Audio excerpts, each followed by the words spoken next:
이 시간은 요한계시록 강의 세 번째 시간입니다. 요한계시록 강의 세 번째 시간.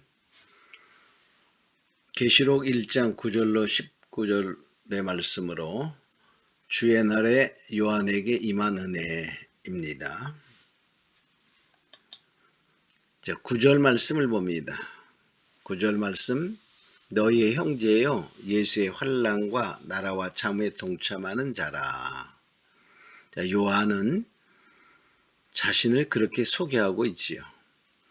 자, 이 말은 뭡니까? 예수님과 복음 때문에 받을 수 있는 환난, 그 환난에 동참하는 자다, 이렇게 말하고 있지요.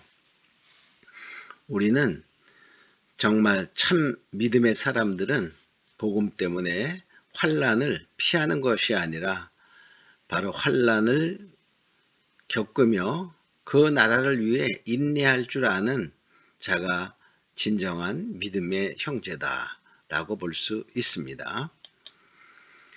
하나님의 말씀과 예수의 증거를 인하여, 그러니까 우리가 요한이 왜 반모라는 그 섬에 가게 되었나 하는 그 이유를 설명하고 있어요. 반모섬에 유배된 이유가 하나님의 말씀과 예수의 증거 때문이다, 이렇게 말하고 있죠.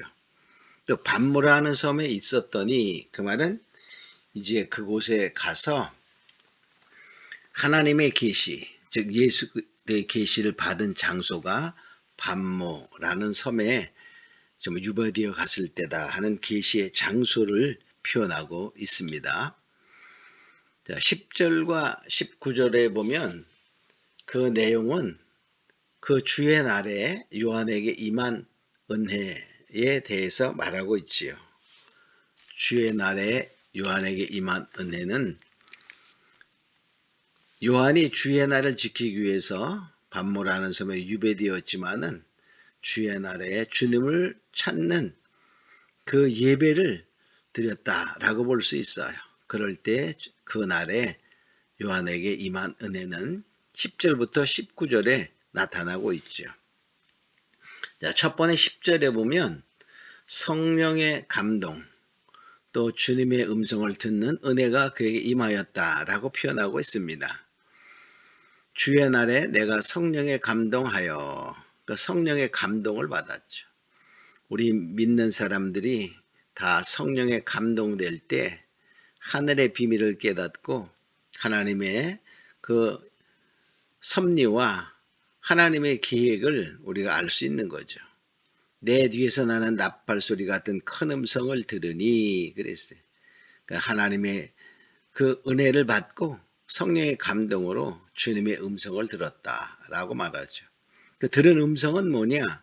가로되 너 보는 것을 책에 써서 에베소, 서머나, 버가모, 두아디랴, 빌라델비아, 사대, 라오디게아 7교회에 보내라. 그러니까 사도 요한에게 보여준 계시의 모든 것을 책에 써서 7교회에 보내라 하는 음성을 들은 것입니다. 자, 13절부터 16절에 보면 부활의 주님을 만난 은혜를 표현하고 있는데, 그 주님께서 이제 부활하셨고 반모라는 섬에 요한은 유배되었을 때 주의 날에 성령에 감동한 그 은혜 가운데 주님의 음성을 듣고 그 음성을 알아보려고 할 때 바로 그 7 촛대를 보고 촛대 사이에 다니시는 그 부활의 주님을 보게 됩니다. 자, 13절에 그 주님의 부활의 모습을 보면 촛대 사이에 인자 같은 이가 그랬어요. 그러니까 촛대는 교회를 의미하죠.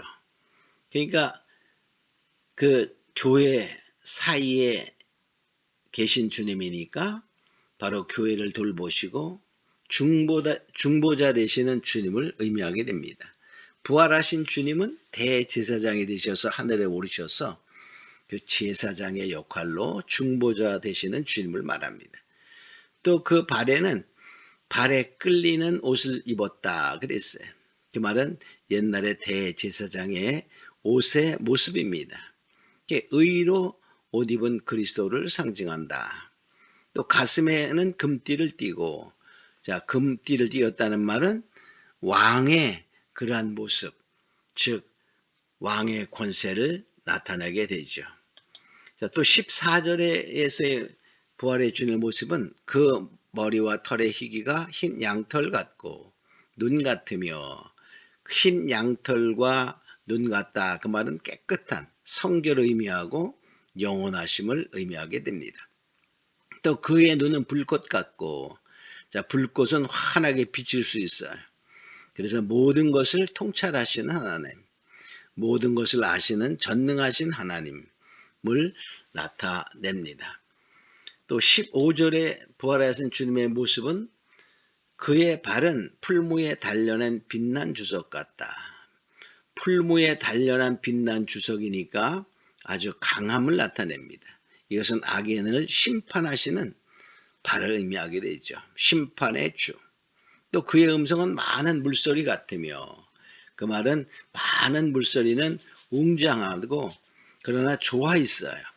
자, 그래서 그것은 바로 주님의 권위와 능력을 의미하는 음성이다. 또 16절에 보면 그 오른손에 7별이 있고, 자, 7별이 오른손, 그 말은 주님의 오른손은 능력의 오른손을 의미하지요. 그래서 7별은 7교회의 사자, 즉 교회의 지도자를 붙들고 있다. 하나님의 능력의 손, 주님의 능력의 손으로 교회의 지도자를 장악하고 있다. 또 그 입에서는 좌우에 날선검이 나오고, 자, 검은 성령의 검, 곧 하나님의 말씀을 가지라 한 것처럼 검은 하나님의 말씀을 의미하고 말씀의 능력, 즉 심판의 검을 의미하게 됩니다. 또 그 얼굴은 해가 힘있게 비추는 것 같더라. 그 말은 그 영광의 빛, 능력의 빛, 그 주님의 능력의 빛을 의미하게 됩니다. 자, 이제 네 번째로 17절에 보면 엎드려 죽은 자 같이 되는 은혜가 있어요. 그가 그 광경을 볼 때에, 내가 볼 때에 그 발 앞에 엎드려져 죽은 자 같이 되매 그랬어요. 자, 엎드려져 죽은 같이 되었다는 말의 표현은 성령의 강한 임재를 의미하게 됩니다. 성도들이 하나님의 영광의 임재를 우리가 느낄 때에는 그냥 서서 있을 수 없는 광경이 성경 여러 곳에 나오게 됩니다. 다니엘서 10장에도 보면 8절에 그 주님의 영광을 다니엘이 볼 때에 바로 이렇게 됩니다. 다니엘 10장 8절 9절에 보면 그러므로 나만 홀로 있어서 이 큰 이상을 볼 때에 내 몸에 힘이 빠졌고 나의 아름다운 빛이 변하여 썩은 듯 하였고 나의 힘이 다 없어졌으니, 나의 힘이 다 없어졌으니, 그러니까 몸에 힘이 쭉 빠졌다 그런 뜻이죠. 내가 그 말소리를 들었는데 그 말소리를 들을 때에 내가 얼굴을 땅에 대고 깊이 잠들었었느니라. 그러니까 그냥 서 있을 수 없다는 거예요. 그 음성을 들을 때 엎드러지는 그러한 것이 표현되고 있습니다. 또 에스겔 선지자도 에스겔 1장 28절에 보면 그 주의 영광의 그 모습을 볼 때에 그도 엎드려져서 그 말씀을 들었다 이렇게 말합니다. 그 에스겔 1장 28절 그 사면 광채의 모양은 비 오는 날 구름에 있는 무지개 같으니 이는 여호와의 영광의 형상의 모양이라. 내가 보고 곧 엎드려 그러면 그 엎드려지는 거예요. 그 말씀하시는 자의 음성을 들었느니라. 그러니까 엎드려진다고 우리가 정신이 다 나간 것이 아니라 바로 음성은 들을 수 있는 그런 것이 되지만 몸에 힘이 없어졌다 이렇게 말해요. 또 열왕기상 8장 11절에도 보면 그 솔로몬이 하나님의 성전을 다 이제 봉헌한 다음에 제사장들이 이제 그곳에 섰을 때 하나님의 영광의 임재 때문에 능히 설 수 없었다. 이렇게 말합니다. 열왕기상 8장 11절에 보면 제사장이 그 구름으로 인하여 능히 서서 섬기지 못하였으니 능히 서서 섬기지 못했다. 즉 있을 수가 없었다는 거예요. 왜? 몸에 힘이 빠져서. 이는 여호와의 영광이 여호와의 전에 가득함이었더라. 여호와의 영광, 즉 하나님의 임재가 나타날 때 그렇게 되었다. 그런 말이죠.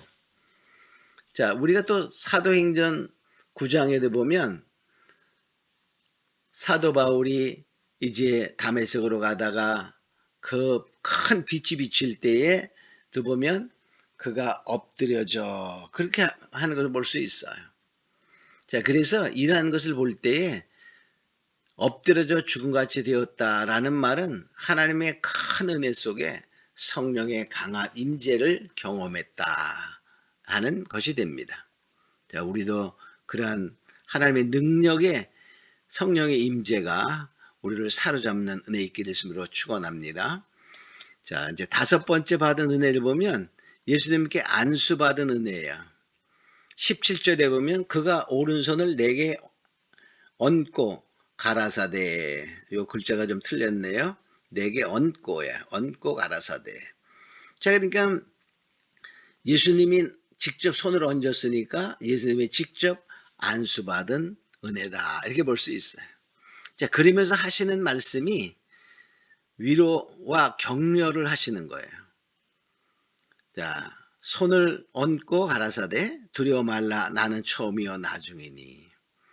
자, 부활하신 주님이 나타나셔서 밤모섬에 가서 얼마나 쓸쓸하고 힘들고 정말 외로웠겠어요. 그때에 주님께서 나타나셔서 두려워 말라 나다 이렇게 말하는 거예요. 그러니 얼마나 이 사도 요한이 위로받고 힘을 얻을 수 있었을까요? 또 18절에 보면 내가 전에 죽었었노라 이제 세세토록 살아있어 사망과 음부의 연세를 가졌노니. 그러니까는 부활하신 주님을 확실히 알게 하시는 거죠. 또 사망과 음부의 월세, 살고 죽고 하는 모든 생명의 그 주관을 하나님이 하신다. 주님이. 그런 주님이 요한에게 오셔서 위로하시니 얼마나 힘을 입고 정말 이제 더욱더 주님을 섬길 수 있는 용기를 얻게 된다. 이렇게 볼 수 있지요. 자, 그 다음에 19절에 보면 이제 이거를 기록하라 이렇게 하면서 계시를 전달받는 은혜가 있었어요. 자, 네 본 것과 이제 있는 일과 장차될 일을 기록하라. 이 말은 무슨 말씀입니까? 1장에 네 본 것은 뭐예요? 바로 지금 이루어지는 일이죠. 영광스러운 주님의 모습을 보았어요. 또 이제 있는 일은 2장 3장에 보면 7교회에 주시는 말씀이 자세히 나오면서 정말 세상 끝에 정말 교회의 형편들을 보여주고 있어요. 또 장차될 일을 기록하라. 그 4장 이하에는 이제 보면 그 말씀들이 미래에 이루어질 일을 중심으로 기록되어 있죠. 종말에 일어날 일들, 세상 심판에 대하여 우리가 기록하라. 그 말은 그 계시를 전달받는 그러한 은혜를 받았다라고 볼 수 있습니다. 자, 우리가 이러한 것을 보면서 이제 더욱더 우리는 믿음의 사람들이 되어 사도 요한이 계시를 받고 반모라는 섬에서 하나님의 위로를 받고 더 이제 뭡니까? 충성을 아마 마음속으로 다짐했다. 이렇게 볼 수 있어요. 우리도 환난 가운데 힘들 때에 주님을 만나면 더욱더 주님의 은혜 가운데 예전보다 더 힘있고 용기 있는 자가 되어 정말 반드시 이기는 자가 되는 그런 은혜 가운데 갈 줄로 믿습니다. 우리 다 모두가 그렇게 되기를 원합니다. 오늘 말씀은 여기서 마치도록 하겠습니다.